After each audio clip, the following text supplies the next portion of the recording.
pound mass times m dot 6. In other words, all of the mass flows through pump 2. It has to pump all the mass up to the pressure at state 5. And so let me jot down some numbers here, and then I'll grab a calculator and we'll come up with the correct power output. And we'll do a conversion, put it in kilowatts, because most of the time when you're talking about power output, you want it in kilowatts when you're producing electricity. So let's see, this, I guess I'll fill in all the numbers. The power output from the turbine, 2,332.8. Let me leave off the BTUs per second, I'll put that in at the end, minus the specific work for pump 1, and I have that on my sheet, here it is. It's 0.4819, and these were BTUs per pound mass. Let me be careful and show you that we end up with BTUs per second as the first term. Mass flow rate state 6 is 10 pounds mass per second. So you see that the pounds mass go away, and then the 1 minus y, well, y is 15%, so 1 minus y is 0.85. Okay, so there's pump work for pump 1. For pump 2, that takes 2.329 BTUs for every pound mass, and a total of 10 pound mass per second flows through that pump. So all of our units are consistent in terms of BTUs per second. And let me get a number for you. So let's see, looks like that one's just about dead. Try another calculator. Okay. So 2,332.8, the first term, less, and let me just note that this is 8.5, right? So less 8.5 multiplied by 0.4819, less 10 times 2.329, so that's just 23.29, equals, okay, so I've got the net power output. Let me just jot it down up here. So I'm going to just move the result up here. 2,305.4 BTUs per second. But I would like that to be in kilowatts instead.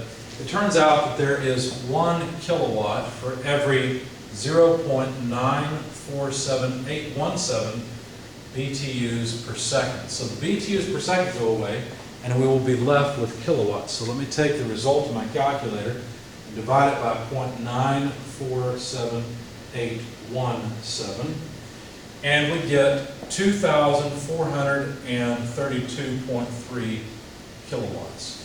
So this is 2.4 megawatts. Now this is reasonable in terms of scale. If you have a power plant and you're trying to generate power for residential customers and commercial customers, each turbine is going to produce in the neighborhood of 200, 250 megawatts. Okay? This roughly 2.4 megawatts is a drop in the bucket, right? It's a small percent. I mean, it's decent, right? That's 10% of the output of a regular steam turbine.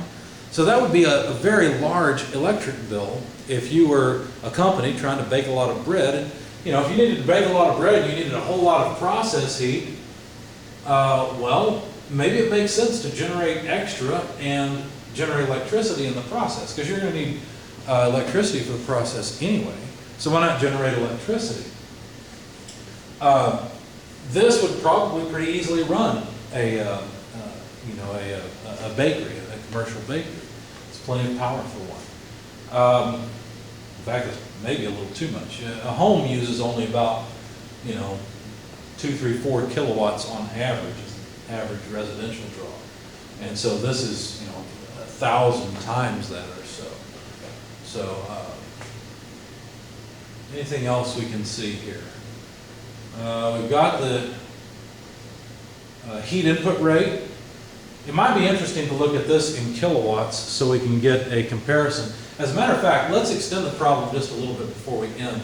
Let's calculate the heat transfer rate coming out of the process heater. That shouldn't be all that difficult to do. And for comparison, I'm going to go ahead and convert this to kilowatts. So let's see, 13308.1 let's see, divided by the same factor here, 0.947817, will give me the heat input rate in kilowatts. So this is 14,041 or so kilowatts. And I don't need much of this stuff anymore. Let's get rid of this as well. What about the process heat? That's the last thing I said I wanted to find out. Well, this would be Y times m dot 6, because only 1.5 pounds mass per second goes through the process heater, times the enthalpy change from state 7 to state 3, you see.